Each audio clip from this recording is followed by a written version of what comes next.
जनवरी 2026 को डॉक्टर भीमराव अंबेडकर विश्वविद्यालय के ललित कला संस्थान द्वारा भारतीय संगीतालय और भारतीय संगीत शिक्षालय के सहयोग से संस्कृति भवन के प्रेक्षागृह में बसंत पंचमी महोत्सव का भव्य आयोजन किया गया। बसंत पंचमी महोत्सव का शुभारंभ कार्यक्रम संयोजक डॉक्टर देवाशीष गांगुली और उप संयोजक गजेंद्र सिंह द्वारा मां सरस्वती पूजन और पुष्पांजलि कार्यक्रम के साथ हुआ, जबकि सांस्कृतिक कार्यक्रम के आयोजन का आरंभ ललित कला संस्थान के निदेशक प्रोफेसर संजय चौधरी और उप निदेशक डॉक्टर मनोज कुमार ने दीप प्रज्वलित कर किया। तत्पश्चात विदुषी कवयित्री डॉक्टर सुबोधा पांडे ने सुंदर काव्य पाठ किया। ललित कला संस्थान के विद्यार्थियों द्वारा सरस्वती वंदना और नाद ब्रह्म की विशिष्ट रचना और भारतीय संगीतालय द्वारा राग बसंत की रचना प्रस्तुत की गई। तबले पर प्रशांत आदक और डॉक्टर हरिओम माहौर ने संगति दी। मुख्य अतिथि कलाकार प्रख्यात संतूर वादक उस्ताद अनवर हुसैन साहब ने किरवानी और अन्य शास्त्रीय रचनाओं से श्रोताओं को मंत्रमुग्ध कर दिया।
वहीं तबला वादक डॉक्टर भानु प्रताप सिंह ने संगति देकर बसंत पंचमी महोत्सव में चार चांद लगा दिए।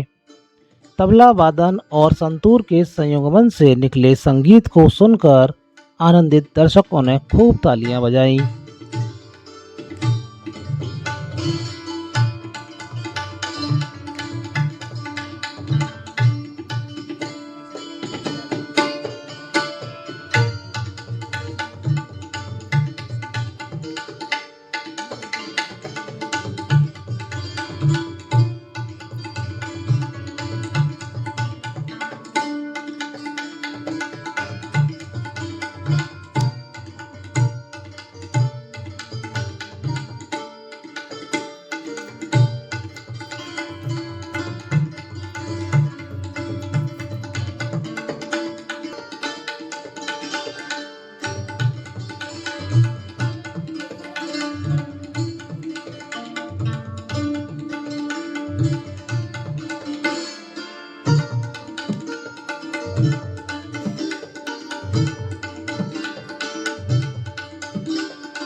कार्यक्रम उप संयोजक गजेंद्र सिंह ने बताया कि भारतीय संगीतालय पिछले 81 वर्षों से अपनी भूमिका निभा रहा है।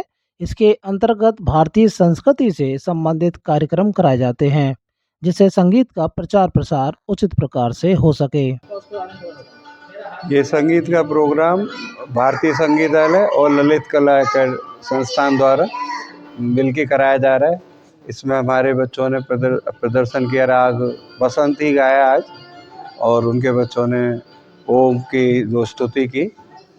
और इस वक्त हमारे अनवर हुसैन जो जयपुर घराने के बहुत बड़े संगीतज्ञ हैं, ए ग्रेड आर्टिस्ट हैं, वो संतूर वादन अपनी प्रस्तुति दे रहे हैं।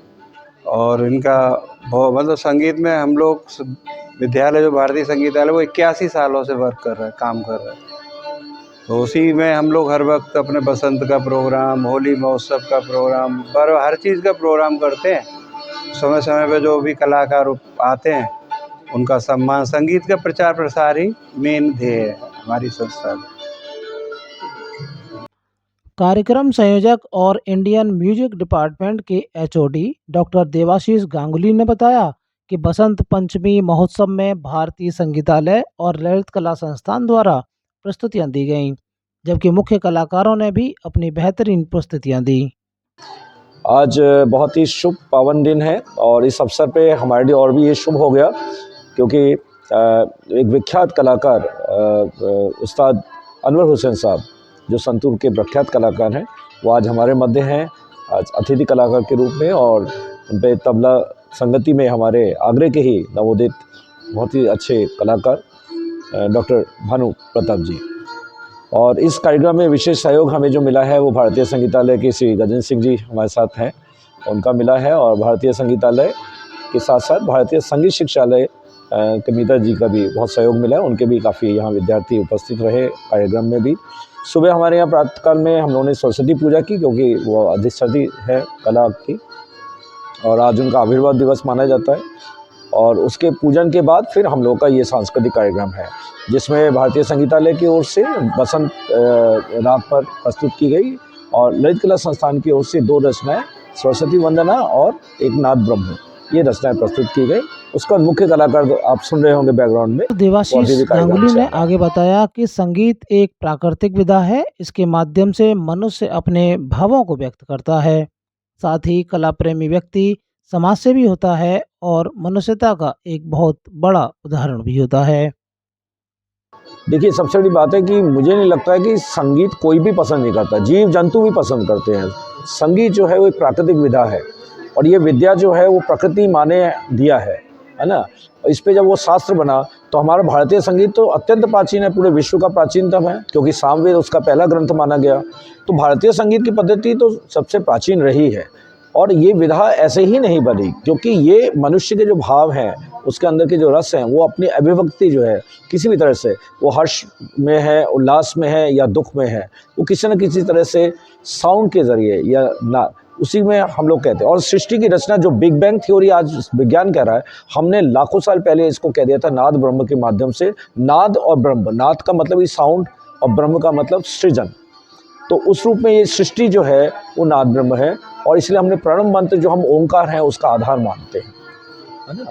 तो इस रूप में संगीत जो है वो तो सभी को भाता है जीव मात्र में। और ये कहा भी जाता है जिसको संगीत साहित्य और कला प्रेम नहीं है तो वो मनुष्य है नहीं। मनुष्यता का एक बहुत बड़ा उदाहरण आप देखेंगे, वो कला प्रेमी भी होगा, वो समाज सेवक भी होगा।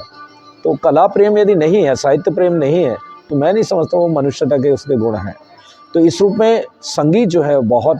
और आज मैं आपको एक बात और बताना चाहूँगा आपके टीवी के माध्यम से, चैनल के माध्यम से, कि आज चिकित्सा विज्ञान ने भी संगीत को एक चिकित्सा के माध्यम माना है। उन्होंने म्यूज़िक थेरेपी या साउंड थेरेपी के ज़रिए लोग ठीक हो रहे हैं, विशेषकर मानसिक अवसाद के जो लोग हैं वो काफ़ी ठीक हो रहे हैं। और बहुत सारे राग हमारे हैं, अभी राग किरवानी में प्रस्तुति हो रही है, तो ये अत्यंत मधुर हैं और इन रागों में सैकड़ों गीत बनते हैं, केवल हमारे देश के नहीं।